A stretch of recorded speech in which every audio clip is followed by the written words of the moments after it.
They were small, they looked fragile, and no one saw them as the future rulers of Europe. Barcelona in 2008 was far from intimidating. While Real Madrid and Manchester United commanded respect with squads full of stars, millions, and status, Barca looked like a disorganized team with no direction and none of the competitive weight of the true giants. They were coming off a humiliating season. They had lost their identity, their intensity, and their authority. The locker room was broken, Ronaldinho was no longer the same, Messi kept suffering one injury after another, and the team was piling up disappointments. The cycle that had begun in glory was fading out. Then the club made the riskiest decision in its history, to put everything in the hands of a coach with no experience in the top division. Pep Guardiola, a man from the club, a symbol of Barcelona's identity, yes, but also a gamble that seemed far too dangerous. And yet, what came next did not just change Barcelona, it changed football forever. In 2008, Barca was not a feared team but a questioned one. Only 2 years had passed since the Champions League title in Paris, but that version of the team already felt distant. They finished far behind Real Madrid in La Liga. They played without energy, without hunger, and without order. Ronaldinho walked more than he disrupted opponents. Deco no longer made the difference. Henry still had not found his place. Eto'o seemed far from his best level. And Messi, brilliant as he was, still could not carry an entire project on his shoulders. The problem was not only on the field. The locker room had split into groups, discipline had relaxed, and the atmosphere was full of uncomfortable silences. The hardest blow came in the Champions League against Ferguson's Manchester United. At Old Trafford, Barca had the ball, but not real control of the match. One volley from Paul Scholes was enough to knock them out. That night left one clear feeling. The team could look dominant, but it no longer knew how to truly impose itself. Frank Rijkaard, the coach who had brought glory back to the club, was exhausted. No energy, no answers, and no authority. The project had broken from within. When the season ended, the board understood that simply changing coaches would not be enough. A complete rebuild was needed. Rijkaard was out, but the real dilemma was different. Who would dare take over a locker room full of wounded egos, media pressure, and declining stars? The logical names were established coaches, men with experience, managers prepared to withstand chaos. But Barcelona chose Guardiola. He was 37 years old and had only coached Barcelona B. Nothing more. The decision was met with skepticism. Too young, too green, too romantic. Many believed it was a sentimental choice, an elegant way of looking to the past, not a serious decision for the future. But Pep did not arrive to improvise. He arrived with a radical idea. From his very first conversation with the board, he made one condition clear. If he was going to take the team, he needed total control. He was not going to manage decline. He was going to rebuild a culture. The first message was brutal. Ronaldinho out, Deco out. Two huge names, two recent symbols, two figures who had defined the previous era. Pep understood that the problem was not only about performance, it was about habits, leadership, and internal structure. He was not building from nostalgia, but from demands. Then he made another decision that completely altered the locker room hierarchy. Messi would be the center of the project. Not Henry, not Eto'o, not the established champions. Lionel Messi, the youngest one, would become the axis of everything. It was a bold, uncomfortable, and decisive move. Guardiola did not arrive afraid. He arrived with direction. But the real change did not begin with speeches. It began on the training ground. Practices stopped being a routine and became a laboratory. Every drill had a tactical reason. Every movement had meaning. Rondos, pressing after losing the ball, numerical superiority, rational occupation of spaces, quick circulation, immediate recovery. Pep established a rule that would become essential. If the team lost the ball, it had 6 seconds to win it back. It was not a suggestion. It was a sacred principle. His idea was simple and revolutionary at the same time. Whoever has the ball controls the match, and whoever controls the match also controls fear. Barcelona did not just have to play well, they had to dominate the opponent through the ball, and little by little they started to do it. The players began to transform. Xavi became the team's metronome. Iniesta began breaking lines naturally.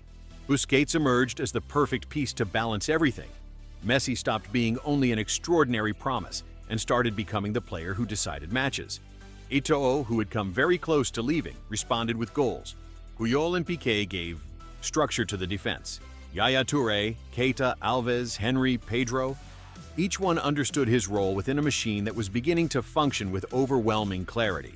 Suddenly, that team that had looked weak began to play with a new authority. It did not just win, it convinced. The great explosion came on May 2nd, 2009 at the Santiago Bernabeu. Real Madrid 2, Barcelona 6. That night was not just a simple victory. It was a historic humiliation and a declaration of power. Barca dismantled Madrid in its own house. Messi scored. Henry punished them. Xavi conducted everything as if he were playing at a different speed. Guardiola's team was not just better, it destroyed certainties. Real Madrid, a giant in names and budget, was exposed by a rival that seemed to have reached a superior dimension. From that day on, no one could keep saying it was just a hot streak or temporary excitement. Barcelona was building something enormous. But if the 2-6 was the great display of superiority, Stamford Bridge was the test of character. On May 6, 2009, Barca visited Chelsea in a Champions League semi-final loaded with tension. The 0-0 draw at Camp Nou had left everything open, and in London, the context was brutal. Essien scored early with a stunning goal. Chelsea defended with savage intensity. Drogba and Lampard pressed. Terry and Alex cleared everything. Ballack disrupted the rhythm. Barcelona had the ball but could not find the goal. The penalty appeals multiplied, Stamford Bridge was boiling, and time was running out. In the 90th minute, Barca was virtually out. Then, in the 93rd, the eternal moment arrived. Messi received a clearance, laid it off to Iniesta, and Andrés, without controlling it, unleashed a perfect shot into Czech's top corner. Goal, the Iniestazo. Barcelona was in the final. It was not their brightest night, but it was one of their toughest. That was when the team understood that it could do more than enchant. It could also survive. At the same time, their domination in Spain kept growing. In La Liga, Barca piled up victories with a mix of control and ferocity. They finished as champions in commanding fashion, scoring more than 100 goals and making it clear they had not won through emotional momentum, but through structural superiority. Before sealing the league title, they had already lifted their first trophy of the season, the Copa del Rey. It was on May 13, 2009 at Mestalla against Athletic Club. The match started badly. Toquero put Athletic ahead, and for a moment it looked as if the tension could work against Barca. But the response was immediate. Yaya Touré picked up the ball, drove through midfield like a tank, and equalized. Then came Messi, Bojan, and Xavi. From 0-1 to 4-1. A convincing comeback, without anxiety, without doubt, like confirmation that this team already knew how to handle finals. And then came Rome, May 27, 2009. The perfect stage to measure whether all of this was just a great season or the beginning of something immortal. On the other side was Cristiano Ronaldo, Rooney, Giggs, and Ferguson's Manchester United. Champions of England, champions of Europe, strong, intense, dangerous. On top of that, Barca arrived with major absences. Dani Alves suspended, Abidal out, Marquez injured, and Yaya Touré improvised as a center-back. On paper, it was an even duel. On the field, it was a Blaugrana exhibition. United started better, and Cristiano tested Valdés several times in the opening minutes, forcing him into action. But Barca did not lose its composure. In the 10th minute, Iniesta drove forward, slipped the ball through to Eto'o, and the Cameroonian finished at the near post, 1-0. From that point on, the match changed completely. Xavi began to conduct, Iniesta began to turn, Busquets began to anchor, and United spent much of the night chasing the ball. Barcelona dominated the rhythm, the space, and the mind of its rival. Then came the most symbolic image. Minute 70, Xavi crossed. Messi rose between the center-backs and scored with a header, 2-0. The Champions League was decided. Ferguson understood it. Cristiano did too. The defending champion had been outplayed in every way. When the referee blew the final whistle, it was not just a cup being celebrated, a revolution was being crowned. Guardiola, the inexperienced one, had just won La Liga, the Copa del Rey, and the Champions League in his first season. Barcelona had achieved the first treble in the history of Spanish football, and the world understood that the game was changing. But that team was not built to be satisfied. After Rome, it kept conquering everything in front of it. In August, it won the Spanish Super Cup against Athletic Club, with Messi as the star and an obvious sense of continuity. Days later, in Monaco, it defeated Shakhtar Donetsk in the UEFA Super Cup with an extra-time goal from Pedro. Once again, a youth product stepped up, another result of an idea that went far beyond individual talent. And in December, in Abu Dhabi, came the final test, the Club World Cup against Estudiantes de La Plata. That final was far more difficult than expected. Estudiantes struck first with a goal from Boselli, and for many minutes the dream of the sextuple seemed to be slipping away. The clock kept running and Barcelona was against the ropes. But this team had already shown that it knew how to endure even when the football did not flow. In the 88th minute, Pedro scored the equalizer and sent the match to extra time. And in the 110th came an image that remains forever in football memory. Messi rose and, with his chest, scored the decisive 2-1. A strange goal, unforgettable, almost symbolic. The kind of goal that feels written by destiny when a story is meant to become legendary. With that victory, Barcelona completed the sextuple: La Liga, Copa del Rey, Champions League, Spanish Super Cup, UEFA Super Cup, and Club World Cup. 6 titles in a single calendar year. No one had ever done it before.